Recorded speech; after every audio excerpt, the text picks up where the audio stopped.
Hey, once again, guys, you already know who it is. It's your favorite internet sweater, your boy, Mikey Savage 21. And today I'm going to be doing something a little different. Today, instead of doing a movie review, I'm actually going to be doing something that I caught on Netflix this weekend that completely was under my radar. And I'm going to be looking at the new Castlevania Netflix TV series that just came out. And for you guys who don't know what Castlevania is basically telling the story of the Belmont family and how they basically are at war with Dracula and how they for centuries have been battling vampires and demons and everything. And this film is basically talking about Trevor Belmont, who's basically the last of his family. And the premise is basically when Dracula's wife is burned at the stake of being falsely accused of witchcraft, Dracula, he declares war on all the people of Wallachia, and basically he says that they're going to pay with their lives, and he summons this army of monsters and demon creatures that eventually overrun the country. And basically Trevor Belmont's character takes up against the arms against Dracula forces, and he's aided by the speaker mage, Sypha Belnades, and of course the son of Dracula, Alucard. Now I might be getting some of these names wrong, I apologize for that. I actually did not grow up with the anime. I actually grew up with the video game series, and the ones that I grew up with didn't really have that much speaking going on. It was more you read the dialogue. I grew up with basically with the Castlevania series on the Super Nintendo, and then a couple of the games on the PlayStation 1, along with the Final Fantasy games as well. But basically this series, it stars Richard Armitage, James Callis, Graham McTavish, Alejandra Reynoso, Tony Amendola, Matt Frewer, and Emily Swallow. And again, we're following the character of Trevor Belmont. He is basically, again, the last member of the Belmont clan, and basically his family has been disgraced because the church basically blames his family for everything that's happening, along with the speakers. And the speakers are basically people who operate outside of the church. And then this again is just a play on things that we have, like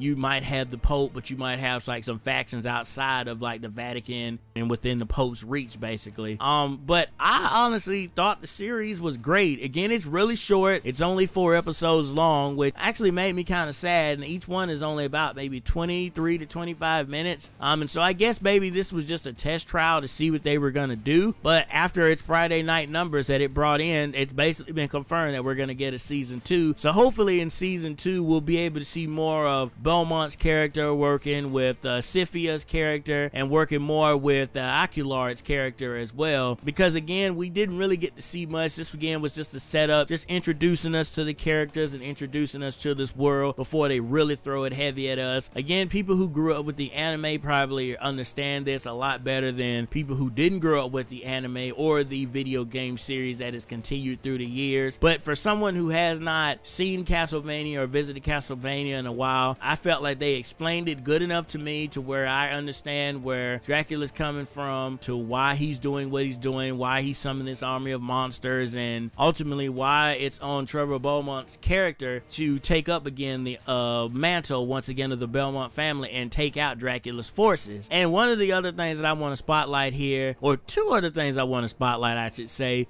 would be the animation. Again, this is definitely like your typical anime style, but I could feel like the Powerhouse Animation Studios and Shankar Animation basically did a really good job here of animating this. Again, it looked top notch, and I expect nothing less for anything that's again being put out by Netflix. And one of the other things that I want to talk about is the action. We got some really cool fight and action scenes in this TV series, and that was one of the things going in that they started with. It started off, there was no action to it. It seemed like it was going to be more about this love story, and I said, okay, I can get on board with this. But then when the blood incarnate starts and then Belmont's character shows up and we just get all of the action, that's when it really kicks in a high gear, and then we get to really see what Belmont's character knows. And he says throughout the series that I'm out of practice and everything, but he's still able to basically manage and defend himself. So again, if you are a fan of Castlevania or you grew up with the Castlevania series, I definitely think this is something that you should check out. And if you're just an overall anime sweaty and you're looking for something new to watch and it's really short, then I say check this out and give it a chance. But hey guys, what did you think of the Castlevania Netflix series? Have you seen it? Do you plan to binge watch it this weekend? I mean, again, I don't even really think that counts as binge watching because it's only 4 episodes long. It'll take maybe less than 2 hours to watch it, as opposed to some of the other Netflix shows like Orange is the New Black or even Luke Cage or Daredevil, where it takes hours upon days to finish those series. But what did you think of Castlevania? Do you plan to check it out? Let me know your thoughts in the comment section below. As always, thank you so much for watching this video, and as I always say, remember to become a savage, stay a savage, and peace out, y'all.